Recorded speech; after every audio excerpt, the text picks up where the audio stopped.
नमस्कार। आज हम एक खास अवसर पर बात करने वाले हैं जो एमबी राजकीय स्नातकोत्तर महाविद्यालय हल्द्वानी से जुड़ा है। हाँ, हल्द्वानी नैनीताल में। जी, हमारे पास एक रिक्ति का विज्ञापन है और हम सोच रहे थे कि इसकी जो जरूरी बातें हैं उन्हें थोड़ा समझें। बिल्कुल, खासकर उन लोगों के लिए जो उत्तराखंड में टीचिंग या एकेडमिक जॉब्स देख रहे हैं। सही। तो ये जो मौका है ये कॉलेज के सेल्फ फाइनेंस वाले बीएड कोर्स से जुड़ा है। कुमाऊं, उत्तराखंड की सबसे तेजी से उभरती रोजगार समाचार सेवा में आपका स्वागत है। सभी तरह की प्राइवेट और गवर्नमेंट जॉब्स के अपडेट्स पाने के लिए हमें सब्सक्राइब करें और हमारी वेबसाइट rojgarforyou.com पर विजिट करते रहें। हम सभी प्रमुख सोशल मीडिया प्लेटफॉर्म्स पर उपलब्ध हैं। सेशन 2025-26 के लिए, और इसमें असिस्टेंट प्रोफेसर के 2 पद हैं। हाँ, 2 पद। एक है साइंस एजुकेशन में और दूसरा सोशियोलॉजी एजुकेशन में। तो इसमें क्या खास है? देखिए, सबसे पहली बात जो नोटिस करने वाली है वो ये कि ये पद जो हैं वो पार्ट टाइम या फिर कहिए गेस्ट लेक्चरर वाले हैं। अच्छा, पार्ट टाइम। हाँ, और ये कॉलेज के सेल्फ फाइनेंस प्रोग्राम के तहत है। मतलब ये रेगुलर सरकारी पोस्ट से थोड़ा अलग मामला है। और इसीलिए जो विषय मांगे हैं साइंस एजुकेशन और सोशियोलॉजी एजुकेशन, वो भी काफी स्पेसिफिक हो जाते हैं। अच्छा, तो ये सेल्फ फाइनेंस्ड और पार्ट टाइम होना ये इसे रेगुलर जॉब से अलग बनाता है, ये समझना जरूरी है। बिल्कुल। तो अगर कोई सोचता है कि वो इसके लिए फिट है तो क्या चाहिए होगा, मतलब क्वालिफिकेशन वगैरह? हाँ, तो क्वालिफिकेशन की बात करें तो देखिए, साइंस एजुकेशन के लिए चाहिए एमएससी। एमएससी किस में? अपने संबंधित विषय में, जैसे फिजिक्स, केमिस्ट्री, बॉटनी, जूलॉजी, इनमें से किसी में एमएससी हो और साथ में एमएड जरूरी है। ओके।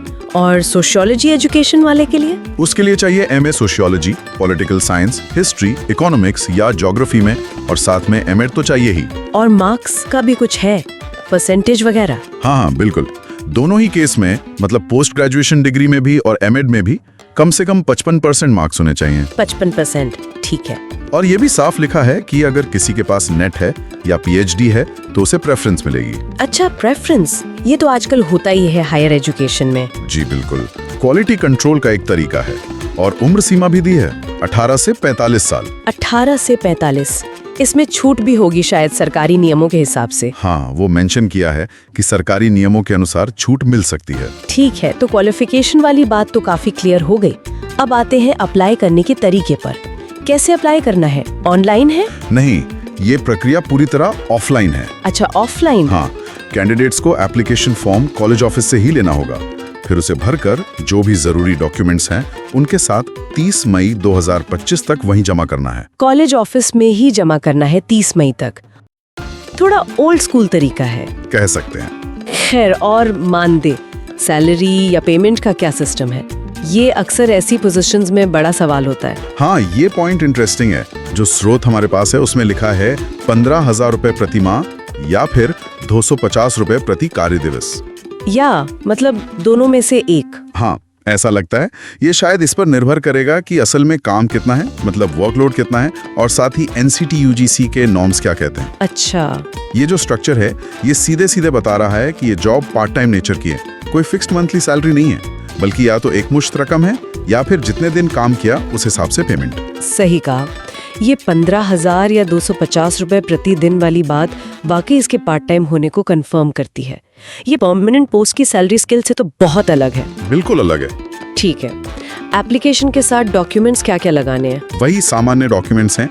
आपके सारे एजुकेशन सर्टिफिकेट्स की सेल्फ अटेस्टेड कॉपीज, एक पासपोर्ट साइज फोटो लगेगी, और अगर कोई टीचिंग एक्सपीरियंस है तो उसका सर्टिफिकेट भी लगाना होगा। ठीक है। और मान लीजिए किसी को कॉलेज से कुछ पूछना हो, कांटेक्ट करना हो, कोई नंबर वगैरह दिया है? देखिए, जो हमारे पास जानकारी का सोर्स है उसमें डायरेक्ट कोई ऑफिशियल फोन नंबर या ईमेल तो नहीं था। ओहो। लेकिन हाँ, उसमें ये लिखा था कि गूगल सर्च करने पर कॉलेज का पता नैनीताल रोड, हल्द्वानी, और एक फोन नंबर मिला है 05946222017। अच्छा। पर हमारी सलाह ये रहेगी कि अप्लाई करने से पहले एक बार खुद से इन डिटेल्स को वेरीफाई जरूर कर लें। डायरेक्ट कॉलेज से पता कर लें तो बेहतर है। हाँ, वो तो है ही, कंफर्म करना हमेशा सही रहता है। तो कुल मिला के ये हल्द्वानी और आसपास के इलाके में जो लोग एलिजिबल हैं जी, और एकेडमिक क्षेत्र में खासकर बीएड पढ़ाने में इंटरेस्टेड हैं, उनके लिए एक पार्ट टाइम अवसर हो सकता है। बिल्कुल। और ये पूरी बातचीत जो है ये एक बड़े सवाल की तरफ भी इशारा करती है। किस तरह के सवाल? कि भाई हायर एजुकेशन में खासकर ये जो सेल्फ फाइनेंस वाले कोर्स चल रहे हैं आजकल, उनमें इस तरह की पार्ट टाइम या गेस्ट फैकल्टी वाली भूमिकाएं आखिर क्या दिखाती हैं? मतलब जो लोग अकादमिक करियर बनाना चाहते हैं, उनके लिए ये मौके और चुनौतियां कैसे हैं? और ये जो पेमेंट का स्ट्रक्चर है, 15,000 रुपए या 250 रुपए प्रतिदिन, इसका अकादमिक पेशे की स्टेबिलिटी और उसके आकर्षण पर क्या असर पड़ता है? हाँ, ये सोचने वाली बात है। क्या ये एक जरूरत है या एक मजबूरी, या फिर एकेडमिक दुनिया में एक नया ट्रेंड? इस पर वाकई सोचना चाहिए। रोजगार फॉर यूकॉम, आपका भरोसेमंद जॉब पोर्टल। नौकरी ढूंढना अब हुआ पहले से भी आसान। अगर आप सरकारी या प्राइवेट नौकरियों की तलाश में हैं, तो रोजगार फॉर यूकॉम पर पाएं सटीक और विश्वसनीय जानकारी। यहाँ आपको नए job updates, free job alert और सीधा आवेदन करने की सुविधा मिलेगी। सिर्फ जॉब सीकर्स ही नहीं, बल्कि नियोक्ताओं के लिए भी यह एक बेहतरीन प्लेटफॉर्म है।